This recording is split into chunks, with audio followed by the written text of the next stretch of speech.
दोस्तों 6 अगस्त 1945 सुबह सुबह कुछ लोग जॉगिंग कर रहे हैं। बच्चे बस वैन में बैठकर स्कूल जाने की तैयारी में थे। कोई खाना खा रहा है, कोई जॉब के लिए लेट हो गया। लेकिन आसमान में काले बादल आ जाते हैं। एक बड़ा सा बम आकर हिरोशिमा शहर पे गिर जाता है। चारों तरफ आग ही आग हो जाती है। जमीन इतनी गर्म हो गई कि इंसान एक मोम की तरह पिघल रहे थे।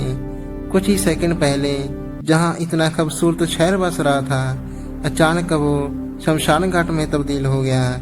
इस मंजर को सुनते ही हमारे रोंगटे खड़े हो जाते हैं। जरा सोचो, जिन पर ये बीती होगी उनका क्या हाल हुआ होगा। आखिर क्या वजह थी इतनी तबाही करने की? क्या मिला होगा उसको जिसने ये सब किया? बात करते हैं सेकेंड वर्ल्ड वॉर की, जो दो टीमों के विचकार लड़ा जा रहा था। पहला था जर्मनी, इटली और जापान। दूसरी तरफ थे the great Britain, the solvent and United state. अभी जैसे जैसे सभी दूसरे देशों पे अपनी हुकूमत जमा रहे थे, वैसे ही जापान भी अपने अंडर कई देश कर रहा था। जापान ने 1940 तक Indonesia, Myanmar, Colombia, South Korea and China के कुछ हिस्सों पे कब्जा कर लिया था। ये अपना खुद का इंडिपेंडेंट एशिया बनाना चाहता था, लेकिन इसका असली मकसद कुछ और ही था। अमेरिका देखता है कि उधर हिटलर एशिया पे कब्जा कर रहा है और दूसरी तरफ ये जापान हौली हौली अपना कब्जा जमा रहा था। जापान की इतनी तरक्की देखकर अमेरिका उसके साथ इंपोर्ट एक्सपोर्ट बंद कर देते हैं। कुछ चीजें ऐसी थी जो जापान सिर्फ अमेरिका से इंपोर्ट करता था, लेकिन जापान कहाँ हार मानने वाला था।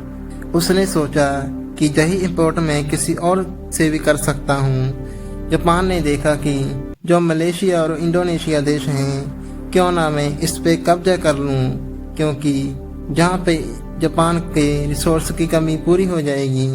लेकिन एक प्रॉब्लम थी, इंडोनेशिया और मलेशिया उस टाइम पे अमेरिका के टच में था।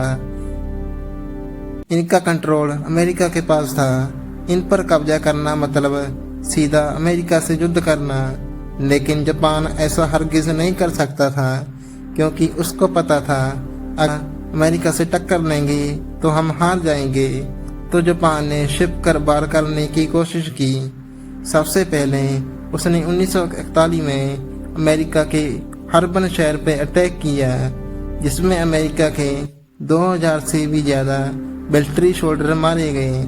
और भी नुकसान हुआ, वो अलग। जापान के इस बेवकूफ़ी से किए हमले से अमेरिका डिसाइड कर लेता है कि अभी मुझे भी वार में एंटर करना पड़ेगा। जापान के खिलाफ अमेरिका जंग का ऐलान कर देता है, जिसके बाद जर्मनी जैसे देश भी अमेरिका के खिलाफ हो जाते हैं। आखिर हिटलर के सुसाइड करने के बाद सभी देश जर्मनी, इटली सरेंडर कर देते हैं। लेकिन जापान एक ऐसा इकलौता देश था जिसने अभी तक सरेंडर नहीं किया था। जापानीज के सरेंडर ना करने के कई कारण थे। जापान सोल्जर्स के दिमाग में ये सब भरा जाता था कि तुम्हें अपने देश के लिए मरना है। उनका ब्रेन वॉश किया जाता था, जिसके कारण उनको अपने देश में कुछ भी अच्छा बुरा दिखाई नहीं दे रहा था। उनका बस एक ही मकसद था, इंडिपेंडेंट एशिया बनाना। वर्ल्ड वॉर से जापान में भूखमरी बढ़ रही थी। लोगों में रोष था कि वार को ख़त्म किया जाए, लेकिन जापान सोल्जर ऐसा करने के लिए तैयार नहीं थे। अब अमेरिका के पास एक ही तरीका था जापान से सरेंडर करवाने का, सीधा मिड में जाकर हमला कर दें। लेकिन ये करना इतना आसान नहीं था। अमेरिका और जापान में आखिरी लड़ाई लड़ी जाती है, द बटालियन ओकिपावा। लेकिन ये लड़ाई अमेरिका को बहुत भारी पड़ी, क्योंकि जापान सोल्जर हार मानने को तैयार नहीं थे। वो अपनी आखिरी सांस तक लड़ते रहे। अमेरिका ने ये लड़ाई जीत तो ली, लेकिन इसमें बहुत नुकसान हुआ। इसमें अमेरिका के 12,000 से भी ज़्यादा सोल्जर मारे गए, 50,000 से भी ज़्यादा जख्मी हो गए। इसलिए इस लड़ाई को ब्लडिस्ट बैटल भी कहा जाता है। इस लड़ाई को देखकर अमेरिका ने सोचा कि ऐसे तो हमें कई साल लग जाएंगे जापान को हराने के लिए।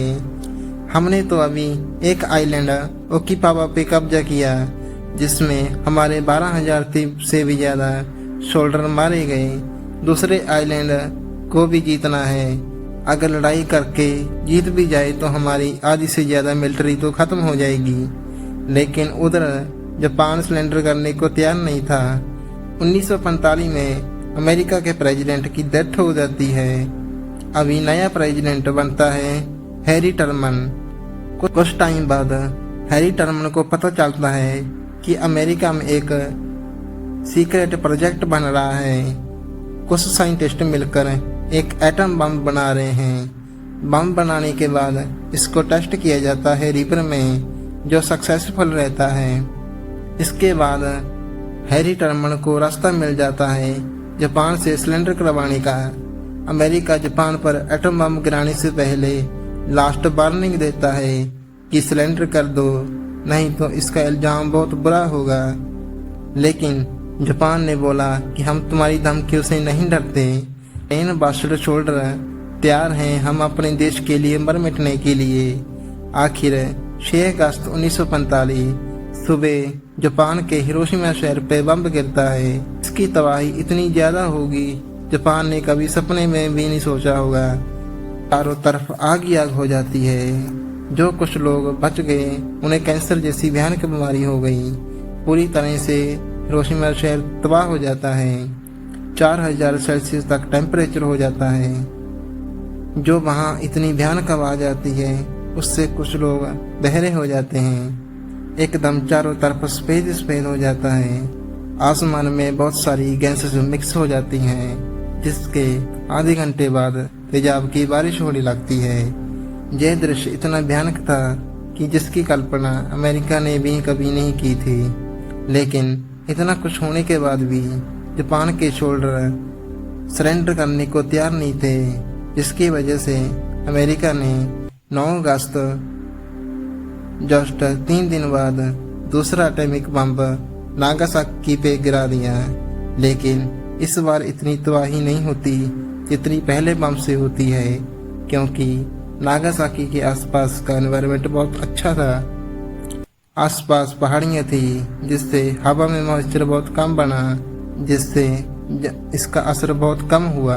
तो जापान के शोल्डर का सिलेंडर करना बनता था, क्योंकि अगर जापान सिलेंडर नहीं करता तो अमेरिका ऐसे ही सभी शहरों पे बम गिराता जाएगा, जिससे जापान बिल्कुल पूरी तरह बर्बाद हो जाएगा।